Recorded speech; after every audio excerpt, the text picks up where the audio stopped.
Elephant in the room. Let's just get it out of the way. Logan Paul got his A-double snakes whipped in the boxing ring. Hey, as far as I'm concerned, the score is 1-1 now. Am I right? He did win that first fight, right?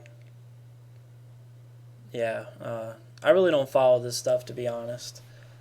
I mainly just sit still in a chair, staring at the wall like a powered-down android until it's time to go to sleep again. But yeah, Logan Paul versus KSI. Black versus white.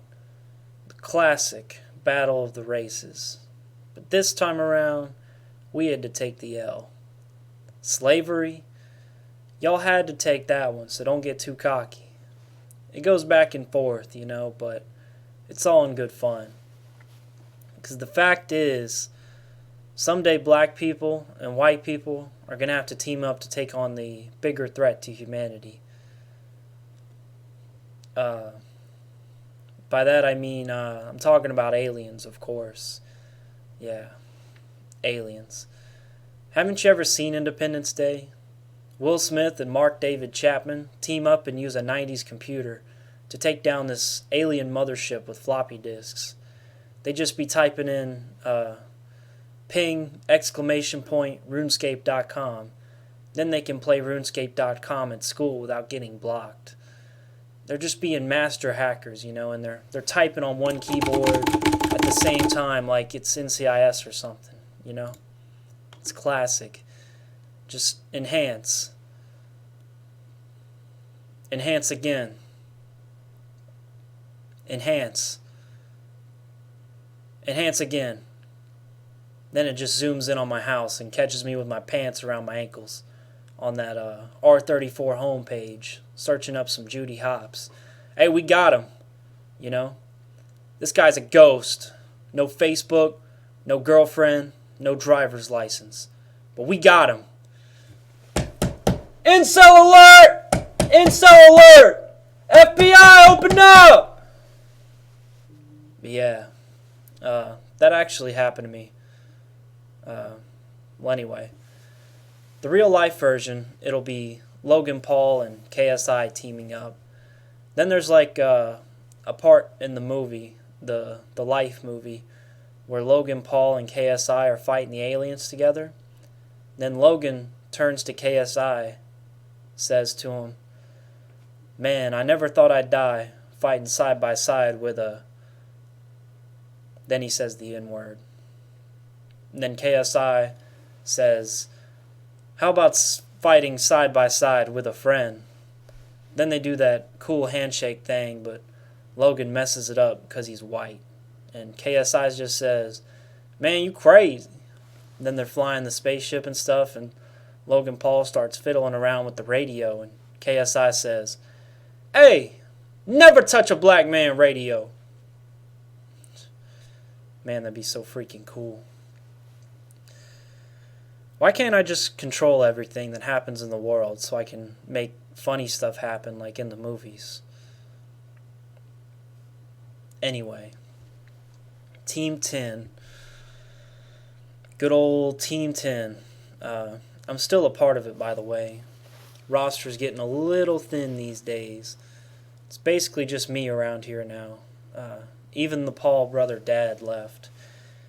He said that we weren't cool enough to hang out with him after he made that sex tape and broke the internet. KSI didn't have a dad, so after the beating that he issued on Logan, Daddy Paul said KSI was his new son. Yeah. And everybody in Team 10 got sick of getting electrocuted with cow prods on and lit on fire in their sleep, so they all bounced out of here. Just seems like everybody's dropping off one by one, like we're in, Willy Wonka's chocolate factory or something. But yeah. Oh well. More room for me.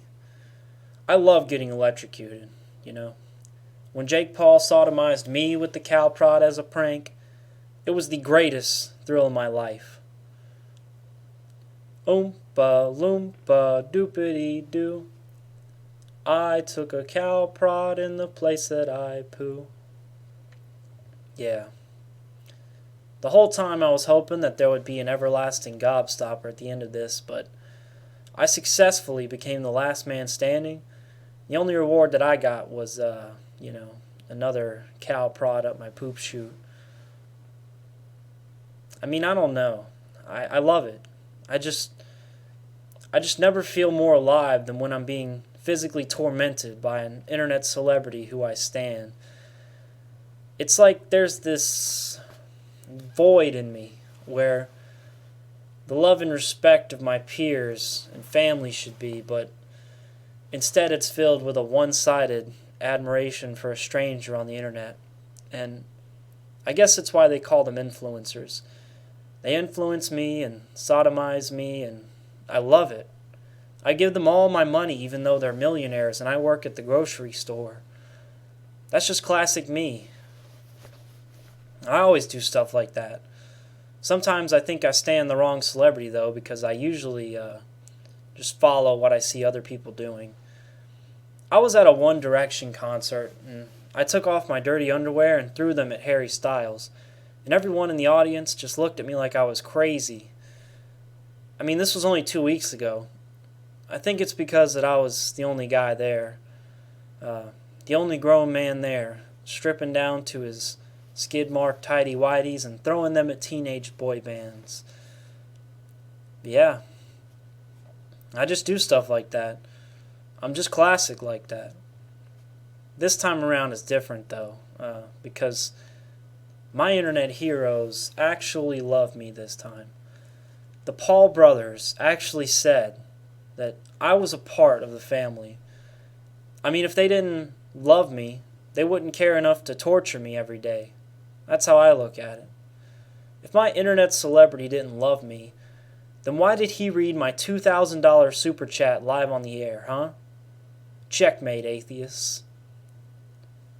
When I was sleeping and Jake Paul took a blowtorch to my head, that was one of the great classic moments of the millennium, and that was the day that I knew I was going to be Team 10 for life. Remember that huge fat guy who said England is my city? Logan pushed him down the stairs one day and he broke his neck and died. Or almost died. Either way, we all had a good hearty chuckle over that one. But the coward couldn't handle a little frat house style ribbing, so 9 months later, when he was released from the hospital, he moved back to England and never talked to any of us again. It's just frat house rules, baby. If you can't handle it, go back to your country of origin, you know? Remember those two Mexican twins who couldn't speak English? Yeah. They're dead now. How does that make you feel? They're just dead. I don't want to talk about it, actually. It was a gruesome scene. Man, I never saw Logan get that angry before. He was just screaming, you know. He was screaming, "You're going to the suicide forest! You're both going to the suicide forest! Hey, whoa! What? Make it look like they did it to themselves!" You know? I don't know. Just frat house rules, I guess. When Augustus Gloop drowned in that river of chocolate, Willy Wonka didn't get arrested. He flew away in a glass elevator with the last man standing right by his side. And that's just how it goes. Last man standing reaps all the rewards. BGkumbi and the frat house factory. To the victor goes the spoils, as I always say. Oh, man, I'm so excited, though. Logan just ordered this real-life Iron Maiden off of Amazon, and they're going to lock me inside for a whole month as our next viral stunt. And Logan said that if I save my grocery store money and pay up another $1,000 super chat, we can rent some horses and draw and quarter me live on the next live stream. Man, that's going to be so freaking cool. Yeah.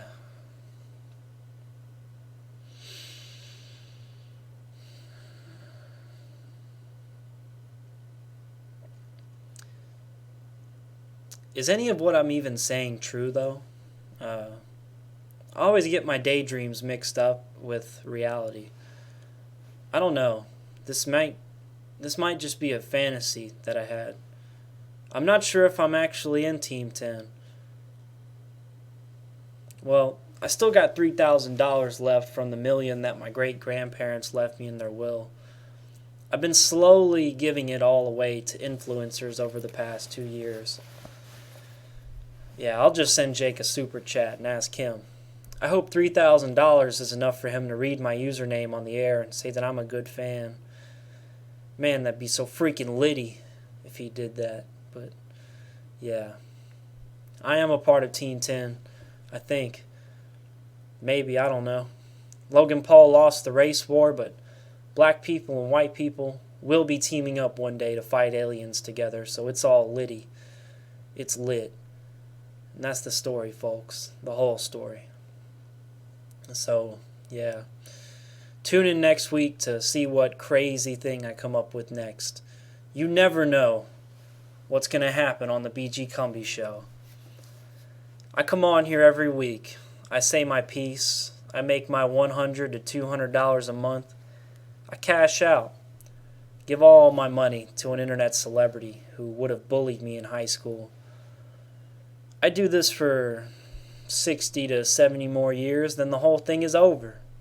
Get a nice little coffin, nice little cemetery plot, and I chill out till entropy runs its course. Not too bad of an existential suffering. I think I'll get through it.